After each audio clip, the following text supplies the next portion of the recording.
Join us now on Flickr at flickr.com/groups/art-of-photography.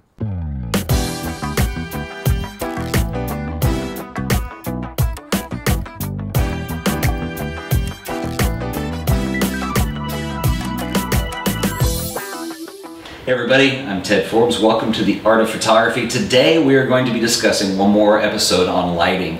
And we've done a lot on lighting recently in a multitude of podcasts. We've talked about natural light, we've talked about on-camera strobes, we've talked about off-camera strobes, and we've talked about continuous lighting. And what I want to do today is take a look at some photographs, look at how that works, how it all goes together. And so let's go over to the computer for a little bit and have a look. Okay everybody, first thing I'm going to do right off the bat is apologize for my lame drawing skills here, but what I wanted to do before we get into looking at some images is at least give you some diagrams of what lighting setups might look like. And the one I'm starting with here, this is typically referred to as a three-point light setup, and it's kind of your bread and butter garden variety. It's kind of non-dramatic, but it gets everything lit well. And typically this is used in video setups, usually for like if you're watching the news or a documentary kind of situation. But if we consider our subject, and in this case it's going to be a stick figure, but this could be a human being or a still life or something like that.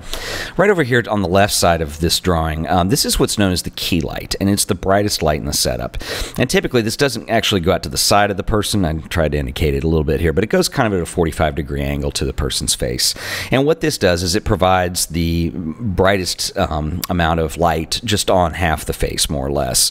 Now, that doesn't mean you're in total darkness over here, but it does mean that maybe some shadows might get cast a little bit from the nose or eye sockets or something like that. And typically that's when you bring in the second light, which is known as the fill light. And the fill light also goes at a 45-degree angle, but on the other side of your subject. And its duty is to fill in those shadows. So typically this is used, it's a lower wattage bulb than the key light.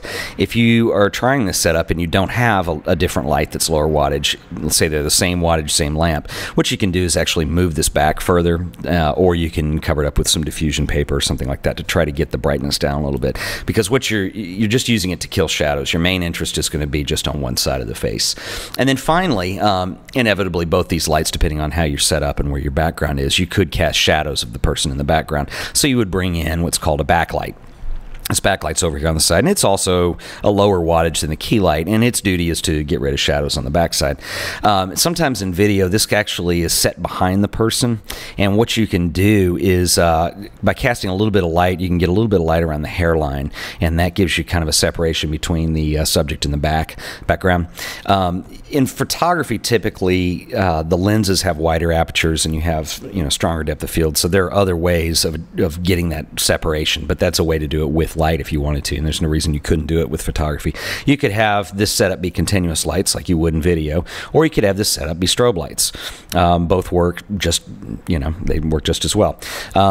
So anyway, this is basically, like I said, there's not a whole lot of dramatic effect going on, but this is a great place to start because you don't always want a dramatic effect, one, and two, you'll learn by kind of learning how to move these around what they do to the subject, and that's the most important thing, is learning how lights impact the image.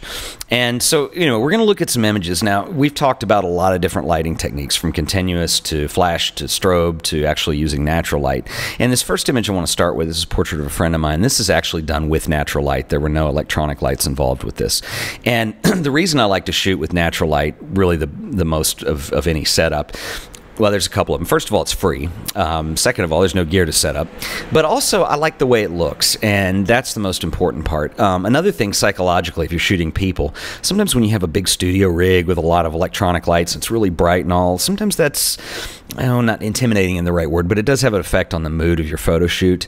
And, there's something very intimate and casual about just being able to shoot someone's portrait in a window, and you get great light. And let's look at kind of how this works here. Basically, you have your little stick figure down here. And the last image that I showed you, this one, was done in a really big window. This was done in the atrium of a museum.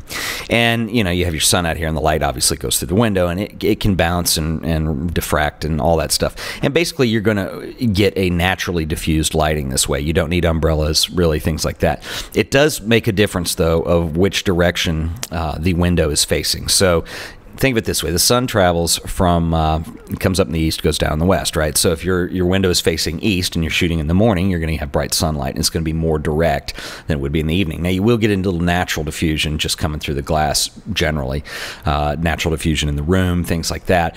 But it's going to have a much more dramatic effect. This particular window is facing south, and, excuse me, north. But same difference, I'm not going to get direct sunlight there, so I don't have to worry about it as much. It gets a nice diffused look. Now, this is a huge window, and so you can see the background is definitely lit up. So there's not a lot of drama created by having her like in a dark room. This next shot was also a window shot, but this was done with a window that faced east. So it was done in the afternoon, so I didn't have direct sunlight, but you can see how it is a little more dramatic. It wasn't nearly the same size of window, so the background ends up being darker. But if you get your subject position just right, and basically what you want is a 45-degree angle. So if you look back at that first example, we were talking about a key light and the fill light being at 45-degree angles. That's when you get the most pleasing highlights and shadows on somebody's face, bringing out the nose, things like that.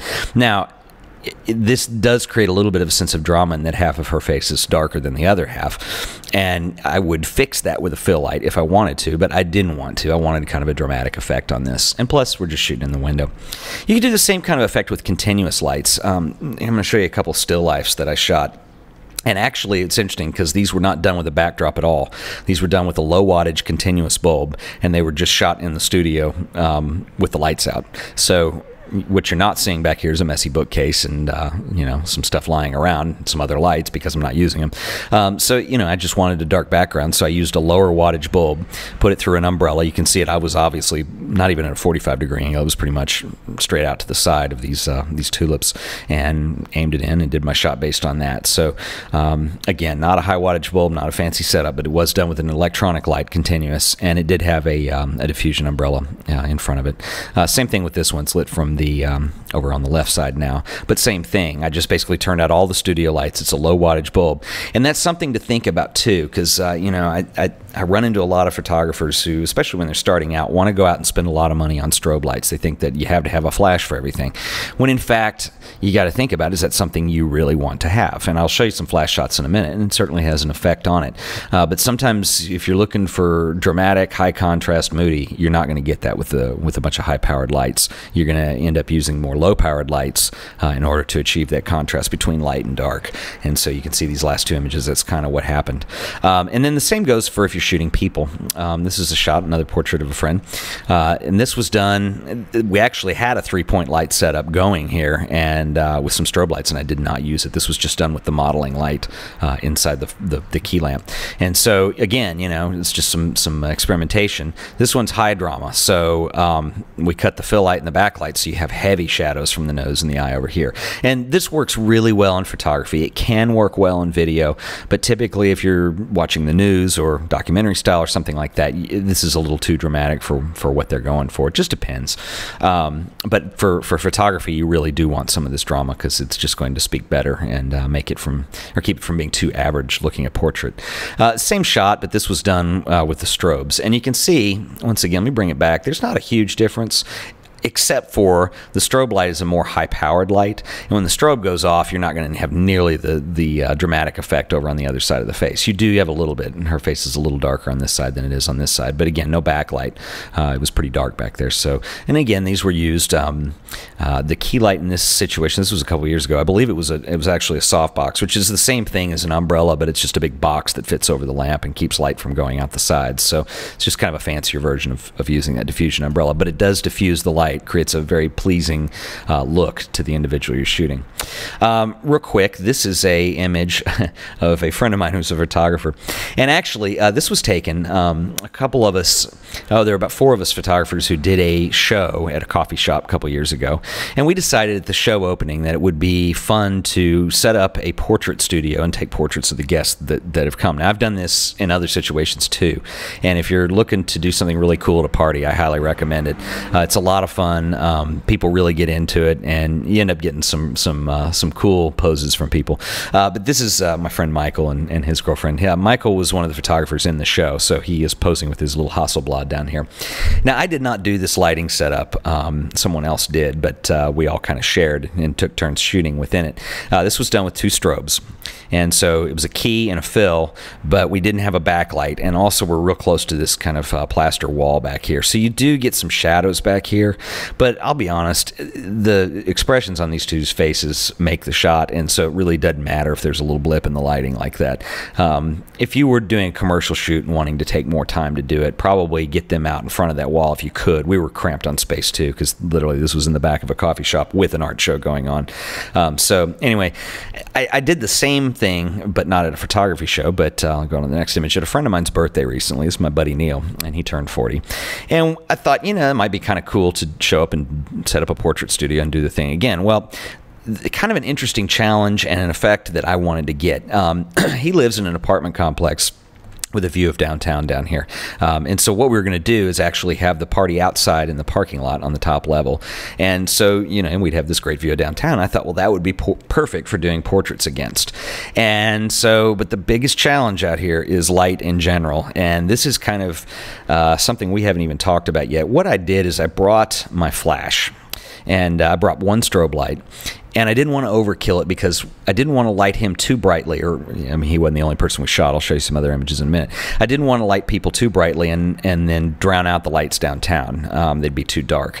And so I'll show you here what we did. This was one of the first test shots we did of these 2 girls. It's the same backdrop, but you can see we used the strobe light, and it completely drowned everything out because the light is so bright. That's what it does. So what we ended up doing was not using the strobe. We just used the low wattage modeling lamp, and it allowed the city lights from downtown to come through. Now, this was very low light, very low wattage, and I was using prime lenses pretty much wide open. This was a 85 millimeter 1.2, and I'm pretty sure it's dang near 1.2 here, and well, probably a little tighter than that. So you start blurring out the background on the lights downtown. But because this is so hard to shoot handheld, I also used a Canon 5D, which does very well in low light. So those are some tricks that I used that really didn't have much to do with the light. But we had 1 key light. It was at the 45-degree angle over here. I'll show you another picture from this series.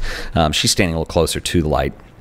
But anyway, the 45-degree angle through a diffusion umbrella onto the person. This was definitely done at 1.2, and you can see how blurry the background gets on here. And so it can have different effects. Plus, when people are drinking and having fun at a party, they tend to look more natural. So again, you can see this is what would have happened had I used the strobe all night, and this is what happens if I end up just you know, opening the aperture wide open and then shooting with the modeling lamp. And remember, the modeling lamp is just the low wattage lamp that's continuous that lights up in the strobe, and it's typically used just so you can see where shadows are going to fall. You don't actually shoot with it, but I spent the whole night shooting with it here. So anyway, just some creative ideas for you to consider when you're learning how to light subjects. And some of these are kind of textbook lighting examples, and then I ended with these color photos here that are not textbook lighting examples. This was kind of some improvisation and actually trying to solve a problem, which was wanting those buildings downtown to at least come through blurry, so that they could, you know, add some drama to the picture. If I'd shot all night and come up with shots like this, it wouldn't have been nearly as fun in the end. But anyway, end up making a great backdrop and cool photos. So anyway, once again, this has been The Art of Photography, and thanks for watching.